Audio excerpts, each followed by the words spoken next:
Hey guys, good evening and welcome to Devbhoomi career point. आशा करता हूँ आप सभी लोग स्वस्थ होंगे, काफी अच्छे आपकी स्टडी चल रही होगी। तो सबसे पहले आप लोग सेशन को थोड़ा शेयर कर दीजिए ताकि टेस्ट को हम शुरू करें, उसका लाभ सभी लोगों को मिल पाए।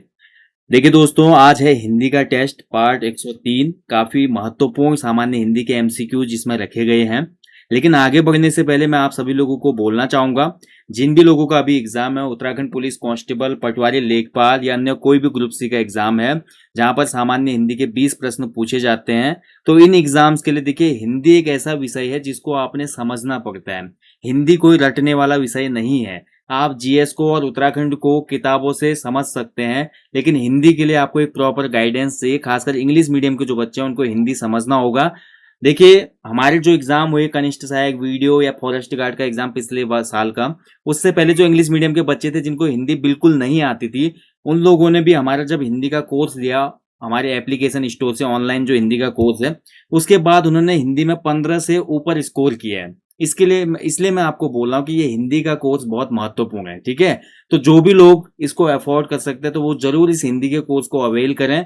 इसमें देखिए यूके ट्रिपल एससी के सिलेबस के अकॉर्डिंग पूरे टॉपिक दिए गए हैं। आप देख सकते हैं हिंदी का ये कोर्स है, इसको जब आप ओपन करेंगे तो जो यूके ट्रिपल एससी ने सिलेबस दिया है हिंदी का, पहला टॉपिक है भाषा और हिंदी भाषा का विकास, लिपि और वर्णमाला, हिंदी स्पेलिंग, शब्द संरचना, हिंदी व्याकरण में सभी टॉपिक आपके क्लियर है। कुछ लोग बोले थे कि इसमें अलंकार नहीं है, लेकिन अलंकार आपको इसमें लास्ट में मिलेंगे। देखिए, ठीक है, अलंकार देखिए भाग 5, ये अलंकार की 5 वीडियो है इसमें, तो अलंकार का टॉपिक भी है। इसके बाद देखिए हिंदी में जो हमारे सिलेबस में छठा टॉपिक है संधि शब्द भंडार, 7वां टॉपिक वाक्य परिचय है, 8वां पत्र लेखन, 9वां जनसंचार एवं हिंदी कंप्यूटिंग, 10वां टॉपिक है हिंदी साहित्य, कवि परिचय, गद्य खंड और काव्य खंड के जितने भी साहित्यकार हैं वो दिए गए हैं इसमें आपको। छायावाद के 4 प्रमुख स्तंभ, ये आपको एडिशनल दिया गया कोर्स में। इसके अलावा हर टॉपिक का यहाँ पे सेक्शनल टेस्ट है, साथ ही एक्स्ट्रा आपको इसमें कंटेंट दिया गया है। लाइक आप देख सकते हैं, सामान्य हिंदी के कंप्लीट कोर्स के साथ साथ इसमें आपको हिंदी के 10 प्रैक्टिस सेट्स और साथ ही यूके ट्रिपल एससी के 28 पुराने सॉल्व पेपर करवाए गए हैं। ठीक है, तो जो भी लोग ये हिंदी का कोर्स ले सकते हैं वो एप्लीकेशन स्टोर पे जाए। एप्लीकेशन डाउनलोड करने का लिंक इस वीडियो के डिस्क्रिप्शन बॉक्स में है। हिंदी को रटना नहीं, समझना है, यही नारा है। और हिंदी में कम से कम 18-19 स्कोर अब तुम्हारा है जब इसको लोगे आप। तो चलिए आज का सेशन शुरू करते हैं। आज है सामान्य हिंदी टेस्ट 103। तो पहला क्वेश्चन आपके सामने स्क्रीन पे, ठीक है। तो पहले क्वेश्चन की तरफ बढ़ते हैं। खसकुरा या खसकुस बोली किस वर्ग में आती है? ठीक है, तो खसकुरा या खसकुस बोली, आयोग भी इस पे क्वेश्चन बना चुका है पहले किसी एग्जाम में। उसने उत्तराखंड जीके के सेक्शन में क्वेश्चन डाला था, लेकिन ये हिंदी की दृष्टि से भी महत्वपूर्ण क्वेश्चन है, क्योंकि खसकुरा या खसकुस जो बोली है ये पूर्वी पहाड़ी की एक प्रमुख बोली है। ठीक है, ऑप्शन ए राइट आंसर है इसका, पूर्वी पहाड़ी। यानी कि खसकुरा या खसकुस जो बोली है ना, ये नेपाली को ही कहा जाता है, नेपाली बोली का ही अन्य नाम है, और नेपाली बोली पूर्वी पहाड़ी में रखी जाती है। ठीक है, लास्ट टाइम एक क्वेश्चन और बना था, जौनसारी बोली किस हिंदी में आती है? तो जौनसारी बोली जो है हमारी, ये पश्चिमी पहाड़ी में आती है। ये भी ध्यान रखना है, जौनसारी पश्चिमी पहाड़ी का रूप है। चलिए आगे बढ़ते हैं, दूसरा क्वेश्चन देखेंगे। केदारनाथ किसके बचपन का मूल नाम था? तो केदारनाथ बताना है आपने। देखिए क्वेश्चन मैंने आपको करवाया और यूके ट्रिपल एससी ने भी क्वेश्चन किसी प्रीवियस एग्जाम में पूछा हुआ है। केदारनाथ पांडेय जो था मूल नाम, ये किसका था? राहुल सांकृत्यायन जी का। ऑप्शन ए राइट आंसर इसमें। ठीक है, इसलिए मैं आपको बोलता हूं दोस्तों, ये सभी टॉपिक आपके करवाए गए हैं सामान्य हिंदी कवि परिचय में। अगर आप कोर्स नहीं भी ले सकते हिंदी का, तो हिंदी की एक ई बुक आती है हमारी, सामान्य हिंदी कवि परिचय वाली, वो जरूर लेना आप। इस वीडियो के डिस्क्रिप्शन बॉक्स में लिंक है उसका। ठीक है, जरूर लेना, वो बहुत काम की है। उसमें जितने भी गद्य और पद्य खंड के कवि हैं, साहित्यकार, उनको कवर करवाया गया। ऐसे देखिए डबराल जी को चारण कहा जाता है। सुमित्रा नंदन पंत बहुत फेमस, आपको पता है, छायावाद के 4 प्रमुख स्तंभों में से एक है ये। वर्ष ऋतु का संधि विच्छेद क्या होगा? तो वर्ष ऋतु यहाँ पे दिया गया आपको शब्द, इसका संधि विच्छेद। संधि विच्छेद भी एक महत्वपूर्ण टॉपिक है और यहाँ से हर एग्जाम में एक क्वेश्चन जरूर बनता है, इसलिए मैं आपको बोल रहा हूँ। संधि हो गया, अलंकार हो गया, इसके साथ साथ आपका शब्द भेद हो गया। बहुत से ऐसे टॉपिक है जिनको 2-3 बार देख के आपने समझ विकसित करनी होगी हिंदी में, अन्यथा हिंदी में वो क्वेश्चन आपका गलत हो जाएगा, क्योंकि ये सभी क्वेश्चन जो होते हैं इनमें आपका बेसिक कॉन्सेप्ट क्लियर होना चाहिए। ठीक है, और ये लेक्चर से ही संभव होता है, क्योंकि उसमें कुछ ट्रिक भी बताई जाती है। इसलिए मैं आपको बोलता हूँ कि कोर्स लीजिएगा। तो वर्ष ऋतु में हो जाता है वर्षा धन ऋतु। ठीक है, वर्षा धन ऋतु वर्ष ऋतु, ऑप्शन ए इसका राइट आंसर है। कमेंट बॉक्स में कमेंट करें इसमें कौन सी संधि है। अगला क्वेश्चन है, देखिए आवर्तीवाचक विशेषण किस वाक्य में है। तो दिए गए विकल्पों में आपने बताना है कि आवर्तीवाचक विशेषण कौन से वाक्य में होगा। देखिए विशेषण के बहुत से भेद हैं, फिर मैं वही बोलूंगा, अभी जो कोर्स मैंने आपको दिखाया उसमें पूरे भेद बताए गए हैं। रंगवाचक विशेषण भी होता है, कालवाचक विशेषण भी होता है, आवर्तीवाचक विशेषण होता है, क्रमवाचक विशेषण होता है। ठीक है, तो बहुत से टाइप के विशेषण होते हैं, आपको ये देखने होंगे। तो यहाँ पर आवर्तीवाचक विशेषण का जो उदाहरण है वो है ऑप्शन सी, दोगुनी मेहनत करनी पड़ेगी। 2 गुनी, 4 गुनी, 5 गुनी, 10 गुनी। ठीक है, तो ये सभी क्या होता है आपका आवर्ती, एक आवर्ती का यहाँ पे बोध हो रहा है ना, तो आवर्तीवाचक इसमें विशेषण होता है। 10वां, 20वां, 1000वां, 100वां, इसमें कौन सा है, इसमें क्रमवाचक विशेषण है। ठीक है, ऐसे ही देखिए 2 दर्जन केले चाहिए, तो इसमें परिमाणवाचक है। तो परिमाणवाचक में भी 2 टाइप का होता है, एक निश्चित वाचक होता है और दूसरा अनिश्चित वाचक होता है। तो ये सब टॉपिक आप जब देखेंगे तब समझ में आएगा, बहुत सिंपल होते हैं टॉपिक, लेकिन 1-2 बार आपको डेप्थ में देखना पड़ता है। ठीक है, तो ऑप्शन सी इसमें राइट आंसर है। ठीक है, आवर्तीवाचक विशेषण। चलिए अगले क्वेश्चन की तरफ बढ़ते हैं। कृषक संस्कृति का महाकाव्य किसे कहा जाता है। तो ये रिपीटेड क्वेश्चन है और बहुत महत्वपूर्ण क्वेश्चन है आपके जो हिंदी गद्य और पद्य खंड है वहां से अगर हम बनाते हैं कोई क्वेश्चन, तो उसमें सबसे महत्वपूर्ण क्वेश्चन बोलूंगा मैं। कृषक संस्कृति का महाकाव्य कहा जाता है आपका गोदान को। ठीक है, ऑप्शन ए राइट आंसर है। इसके राइटर थे मुंशी प्रेमचंद जी। मुंशी प्रेमचंद के बहुत से उपन्यास, बहुत फेमस उपन्यास और सभी उपन्यास उनके सामाजिक विषयों पर आधारित हैं। ठीक है, यथार्थवाद देखने को मिलता है उनके सभी उपन्यासों में, कहानियों में। इसलिए बोला भी था मैंने किसी वीडियो में कि यथार्थवादी आदर्शोन्मुख देखने को मिलता है प्रेमचंद की रचनाओं में। और साथ ही प्रेमचंद का जो वास्तविक नाम था वो धनपत राय था। ठीक है, बाद में इनको प्रेमचंद नाम दिया जाता है और बहुत से रीजन थे उसके पीछे, क्योंकि एक बार इनके कुछ लिखित जो हमारी प्रविष्टियां थी वो भी जब्त कर ली गई अंग्रेज सरकार के द्वारा। तो फिर इन्होंने धनपत राय नाम से लिखना ही बंद कर दिया, प्रेमचंद नाम रख लिया। उपन्यास सम्राट, कहानी सम्राट मुंशी प्रेमचंद को ही कहा जाता है। ठीक है, गोदान इनका सबसे फेमस बोल सकते हैं, कृषक संस्कृति पर आधारित उपन्यास है। देखिए कितना यूनिक क्वेश्चन आ गया। ठीक है, उदंत मार्तंड हिंदी में प्रकाशित होने वाला पहला समाचार पत्र था जिसमें उदंत शब्द से क्या अभिप्राय है। अब ये तो सभी जानते हैं, हिंदी का जो पहला समाचार पत्र था वो उदंत मार्तंड था। इसके जो संपादक थे वो थे युगल किशोर शुक्ल जी। 1826 में ये पत्र प्रकाशित हुआ और 2 वर्षों के बाद बंद हो गया। ठीक है, आप बताना उदंत का अर्थ क्या था इसमें। तो इसका जो राइट आंसर है, उदंत का मतलब था समाचार। ऑप्शन सी इसमें राइट आंसर है, उदंत मतलब समाचार। ठीक है, तभी मैं बोलता हूं दोस्तों, आप डीसीपी के किसी भी कंटेंट को फॉलो करें ना करें, लेकिन टेस्ट सीरीज आपको जितने एफर्ट लगा के जिस अप्रोच के साथ हम बनाते हैं ना, उससे बेहतर कहीं मिल पाए बहुत मुश्किल है। क्योंकि टेस्ट सीरीज में जो यूके ट्रिपल एस के पैटर्न को फॉलो करते हुए एक बेहतरीन प्रेजेंटेशन आपके लिए लाए जाते हैं ना, वो अपने आप में यूनिक है। और इसका आपको 100% जो पहली बार एग्जाम दे रहे हैं, जो पुराने बच्चे हैं वो तो जानते हैं, मुझे पता है, लेकिन जो नए बच्चे इसको फॉलो कर रहे हैं उनको जब एग्जाम हॉल में बैठे होंगे तब ये बातें याद आएंगी और वो मंद मंद मुस्कुराएंगे भी जब वो सही आंसर कर रहे होंगे। चलिए, तो अगला है नवोद्भिद का पर्यायवाची क्या होता है। तो नवोद्भिद नया नया पैदा हुआ है, जो नवोद्भिद का मतलब होता है नया नया पैदा होने वाला है, यानी कि अंकुर। ऑप्शन ए इसमें राइट आंसर रहेगा। कोई भी बीज होता है ना, उसको धरती में डालते हैं तो क्या होता है, अंकुरित हो जाता है वो, यानी कि उसका जन्म हो जाता है नया। ठीक है, तो नवोद्भिद भी उसी को कहा जाता है। तो एक दूसरे के पर्याय हैं, आपको अच्छे से याद रखना है। ऑप्शन ए राइट आंसर है। राजभाषा आयोग का गठन कब हुआ था। राजभाषा आयोग बना था हमारा कब, कई बार बता चुका हूँ प्रीवियस वीडियोस में ये क्वेश्चन में आपको। देखिए जो हमारा पहला चैप्टर मैंने आपको कोर्स में दिखाया ना, उसमें पूरा कंप्लीट करवाया गया आपको हिंदी के जो प्रगति का विकास हुआ, राजभाषा या कार्यालयी भाषा के रूप में हिंदी का विकास क्रम भी उसमें समझाया गया है। ठीक है, वो टॉपिक बहुत कम देखने को मिलता है आपको, लेकिन वहां पे आपको अच्छे से समझाया गया, आप बहुत इजीली समझ जाएंगे। और उसमें जो 3 भागों में जो 3 भागों में भारत के राज्यों को बांटा गया है। ठीक है, तो क वर्ग के क्षेत्र, ख वर्ग के क्षेत्र और ग वर्ग के क्षेत्र में कौन से राज्य आते हैं, ये भी महत्वपूर्ण है, क्वेश्चन बना देता है आयोग यहाँ से भी। राजभाषा आयोग का गठन की बात करें तो ये हुआ था 7 जून 1955। ऑप्शन ए सही उत्तर है इसमें। सही कथन युग्म का चयन करें। नूरा गा रही है और नाच रही है, संयुक्त वाक्य। सफल बनकर भी शालीन बनो, सरल वाक्य। जिसने मफलर पहना था वो मित्र कहाँ गया। मिस्र वाक्य। ठीक है, अभी कमेंट में कौन बोल रहा है कि मफलर पहना था तो अरविंद केजरीवाल था वो। ठीक है, नहीं, यहाँ पे अभी हिंदी की बात हो रही है, आप लोग मजे लेते हैं बस। तो देखिए, नूरा गा रही है और नाच रही है। तो संयुक्त वाक्य, देखिए संयुक्त वाक्य की पहचान क्या होती है, इसमें समुच्चय बोधक शब्द होता है बीच में।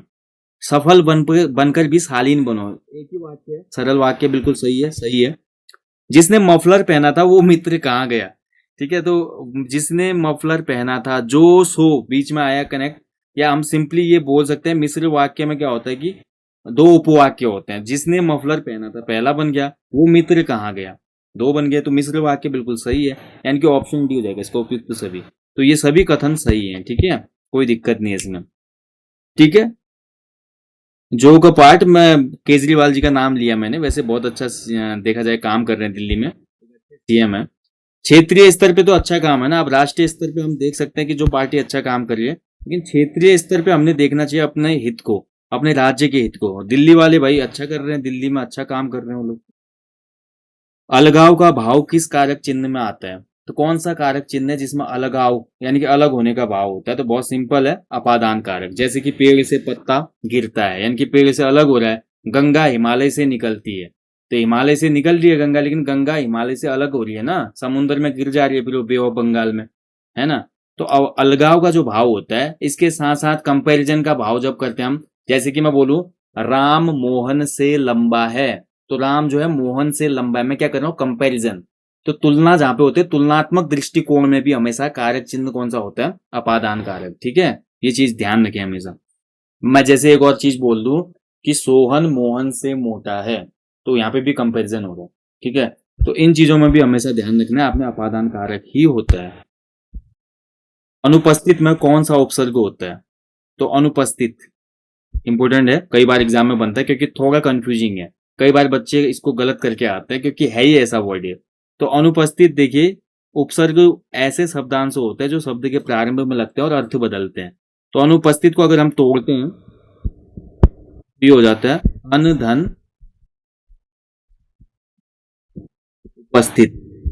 तो कौन सा उपसर्ग हो जाएगा इसमें, ऑप्शन सी, ये अन हो जाएगा, इसमें आधार न होता है, ध्यान रखेंगे। निम्न में से कौन सा शब्द पुल्लिंग है। तो देखिए, हिंदी में लिंग भेद पहचानने का सबसे अच्छा ट्रिक दिया है मैंने, वीडियो ये यूट्यूब पर भी दिया है, बहुत सी वीडियो मैंने यूट्यूब पर भी दिया आपको, इसी हिंदी टेस्ट वाली प्लेलिस्ट में, जो आप देख सकते हैं डिस्क्रिप्टिव वीडियो, जिसमें मैंने लिंग का वीडियो भी दिया कि कैसे आपने जेंडर पहचानना है। इसको पहचानने का सबसे अच्छा तरीका ये होता है, आप इसके आगे विशेषण का प्रयोग करो, जो भी शब्द दिए हैं इनके आगे विशेषण का प्रयोग करो, ये ट्रिक है। इससे आपको बहुत आसानी से पिक हो जाएगा वर्ड। चलिए एग्जाम्पल के लिए देखिए, ध्यान से समझना। देखिए, अच्छा फौज या अच्छी फौज, अच्छा सभा या अच्छी सभा, अच्छा समाज या अच्छी समाज, अच्छी सरकार या अच्छा सरकार। बताइए अब यहाँ पे कौन सा हो रहा है। देखिए, अच्छी फौज शूट कर रहा है, यानी कि फौज क्या है, स्त्रीलिंग है। अच्छी सभा, अच्छा सभा तो नहीं बोलते ना, अच्छी सभा, सभा अच्छी थी, यानी कि सभा भी स्त्रीलिंग है। समाज, अच्छा समाज होना चाहिए कि अच्छी समाज होना चाहिए, अच्छा समाज होना चाहिए, यानी कि समाज क्या है, पुल्लिंग है। और सरकार, सरकार अच्छी होनी चाहिए, अच्छा होना चाहिए। अच्छा सरकार शूट ही नहीं कर रहा, सरकार अच्छी है बोलते हैं हम, यानी कि सरकार भी स्त्रीलिंग है। यानी कि फौज सभा सरकार सभी के लिए अच्छी शब्द यूज हो रहा है, यानी कि इकारांत शब्द, इकारांत में हमेशा स्त्रीलिंग होगा। और अच्छा है अकारांत, यानी कि पुलिंग है। तो अच्छा समाज, यानी कि समाज एक पुलिंग है। ठीक है, तो ये ट्रिक होती है, बहुत जगह काम करती है। हालांकि ये पूरी 100% बोल सकते कि वो नहीं है, प्रूफ नहीं है, 90% काम करती है ट्रिक, क्योंकि कुछ वर्ड इसमें अपवाद हैं। जैसे कि दही, दही शब्द को अगर हम लेते हैं, देखिए दही, हम बोलते हैं कि दही अच्छी है, हम अमूमन बोलचाल में बोलते हैं ना, यार दही बड़ी अच्छी थी अमूल की, अमूल की दही बड़ी अच्छी थी। तो दही अच्छी थी बोल रहे हैं, तो दही क्या होना चाहिए, स्त्रीलिंग होना चाहिए, लेकिन नहीं, अपवाद ये है कि दही पुल्लिंग होता है। दही खट्टा है बोलते हैं हम कभी भी, दही खट्टा है, खट्टी है गलत होता है, ध्यान रखना। दही खट्टा है, तो दही पुलिंग होता है। तो ये कुछ अपवाद है, 90% ट्रिक काम करती है, ये आजमा के देख लेना किसी भी एग्जाम में। निम्न में से कौन सा फ्रांसीसी भाषा का शब्द है। तो देखिए, आगत शब्द पूछे जाते हैं हमेशा, विदेशी भाषाओं से लिए गए शब्दों को हिंदी में आगत शब्द कहा जाता है। ठीक है, बहुत प्रकार के होते हैं, तुर्की, फारसी, अरबी, फ्रेंच, इसके साथ साथ हमने डच भाषा के भी लिए, पुर्तगीज शब्द भी लिए हैं, ठीक है, और जापानी चाइनीज शब्द सब लिए हमने अपनी भाषा में। तो यहाँ पर अगर हम ध्यान से देखते तो रिपोर्टाज, बजट, ऑमलेट, ये सभी फ्रांसीसी भाषा के शब्द हैं, ठीक है, ये सभी फ्रांसीसी भाषा के ही शब्द हैं। इसके अलावा जो अंग्रेज शब्द होता है ना, अंग्रेज, अंग्रेज शब्द भी फ्रांसीसी भाषा का है, ठीक है, ये भी नोट कर लें आप, क्योंकि कंफ्यूज ना हो जाना, अंग्रेज आएगा और आपने इंग्लिश भाषा का शब्द कर दिया, ठीक है, अंग्रेजी भाषा का तो नहीं, अंग्रेज भी फ्रांसीसी भाषा का शब्द है, ठीक है। चलिए आगे बढ़ते हैं। उत्तरीय शब्द में कौन सी संधि है?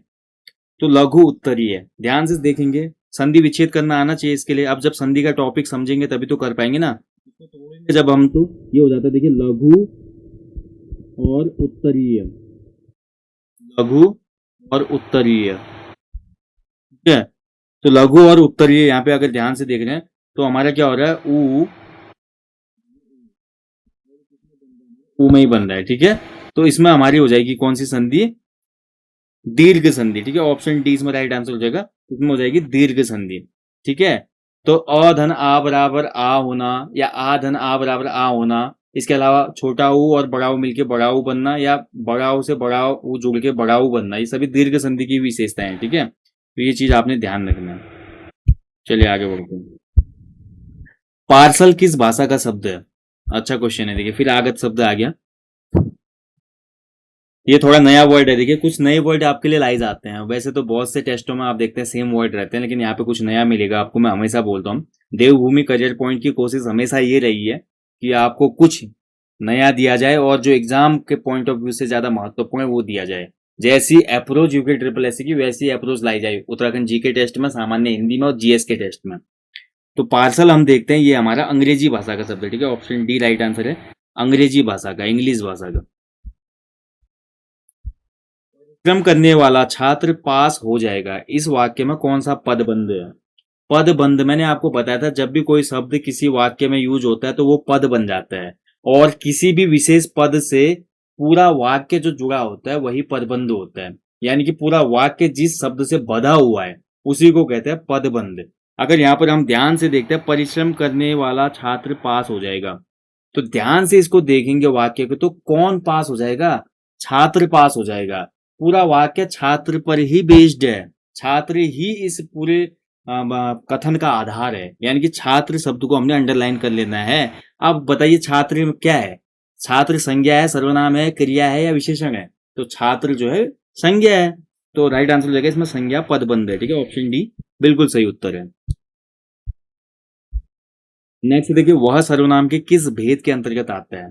ये भी अच्छा क्वेश्चन है। तो देखिए, सर्वनाम के अलग अलग भेद हैं, एक बार सर्वनाम का टॉपिक आपको देखना चाहिए। वह जो होता है वह आता है अन्य पुरुष सर्वनाम में, ठीक है, ध्यान रखेंगे, वह जो आता है अन्य पुरुष सर्वनाम का भेद है। उद्धत का विलोम क्या होता है? बहुत अच्छा क्वेश्चन है। तो उद्धत का विलोम, देखिए, विलोम, पर्यायवाची, अनेकार्थी, अभी देखिए आज के टॉपिक में लोकोक्ति और मुहावरे का क्वेश्चन नहीं आया, पत्र का भी क्वेश्चन नहीं आएगा, तो कहीं से भी क्वेश्चन, 20 क्वेश्चन कहीं से भी बन सकते हैं पूरे सिलेबस में, ये सोच के चलेगा आप, ठीक है। तो उद्धत का विलोम हो जाता है सौम्य, ऑप्शन 20 में राइट आंसर है सौम्य। चलिए आगे बढ़ते हैं अगले क्वेश्चन की तरफ। अनुभवी का विशेष्य क्या होता है? देखिए, अनुभवी का विशेष्य, ठीक है, तो यहाँ पर विशेषण दे दिया है हमें, लेकिन उसका विशेष्य पूछ रहा है, पूर्व अवस्था बोल सकते हैं। तो अनुभवी, अनुभव से क्या होगा, कोई भी व्यक्ति अनुभवी होगा, ठीक है, यानी कि पूर्व अवस्था अनुभवी की क्या हो जाती है, अनुभव। तो अनुभवी का विशेष्य हो जाएगा जिसकी विशेषता बताई जा रही है, यानी कि अनुभव शब्द की विशेषता बताई जा रही है ना, विशेषण हो गया, जिस चीज की विशेषता बताई जाती है उसको विशेष्य कहा जाता है, यानी कि अनुभव इसमें विशेष्य है, ठीक है। चलिए दोस्तों, ठीक है, सभी सही उत्तर दे रहे हैं। लास्ट क्वेश्चन है आज के टेस्ट का। महादेवी वर्मा किस दर्शन से प्रभावित थी? छायावाद के 4 स्तंभ वाले अगर मेरे वीडियो आपने देखे हैं वो यहीं पर है, यूट्यूब पर भी दिए मैंने वो आपको, और उसका कंटेंट आपको ऑनलाइन कोर्स में भी दिया है। महादेवी वर्मा इनमें से कौन से दर्शन से प्रभावित थी? तो महादेवी वर्मा जो है रहस्यवाद की प्रवर्तक भी मानी जाती है, रहस्यवादी प्रवृत्ति देखने को मिलती है उनकी रचनाओं में। इनका जो प्रिय सिंबल है ना वो दीपक और बादल है, मैंने आपको बताया था किसी टॉपिक में। और महादेवी वर्मा प्रभावित थी आपकी बौद्ध दर्शन से, ठीक है, ऑप्शन ए इसमें राइट आंसर हो जाएगा। ये बौद्धिज्म से विशेष रूप से प्रभावित थी, ठीक है, फॉलो करती थी बौद्धिज्म को, तो ऑप्शन ए राइट आंसर है। तो दोस्तों, ये था सामान्य हिंदी टेस्ट पार्ट 103। आशा करता हूँ आपने कम से कम 18-19 स्कोर किया होगा इस टेस्ट में। आपका स्कोर क्या रहा, आप कमेंट बॉक्स में कमेंट कीजिएगा। साथ ही मैं आपको बोलना चाहता हूँ फिर से, अगर आप देखिए उत्तराखंड ग्रुप सी एग्जाम्स की तैयारी कर रहे हैं तो उत्तराखंड जीके कोर्स, सामान्य हिंदी कोर्स या अन्य जो भी कंटेंट हमारे एप्लीकेशन स्टोर पे है उसके साथ जरूर जाइएगा, क्योंकि वो चुनिंदा बोल सकते हैं ना, एक मटेरियल होता है, उतना ही है बस। उसका आपको 100% बेनिफिट देखने को मिलेगा किसी भी ग्रुप सी एग्जाम में, और आप समझ पाएंगे कि आप क्या मिस कर रहे थे अभी तक। ठीक है, क्योंकि बाजार में बहुत चीज है देखने को, लेकिन कोई एक चीज ही फेमस होती है ना, वही मैं आपको बोलना चाहता हूँ, जहाँ पे आपको पूरी जेन्युइन चीज मिलती है, तो वो ये प्लेटफॉर्म है। मैं ज्यादा बातें करता नहीं, ज्यादा प्रमोशन नहीं करता, आपने देखा होगा ना, मैं किसी से ज्यादा कोलैब करता या कहीं पे ज्यादा आपको सोशल इन्फ्लुएंस करने की कोशिश करता हूँ।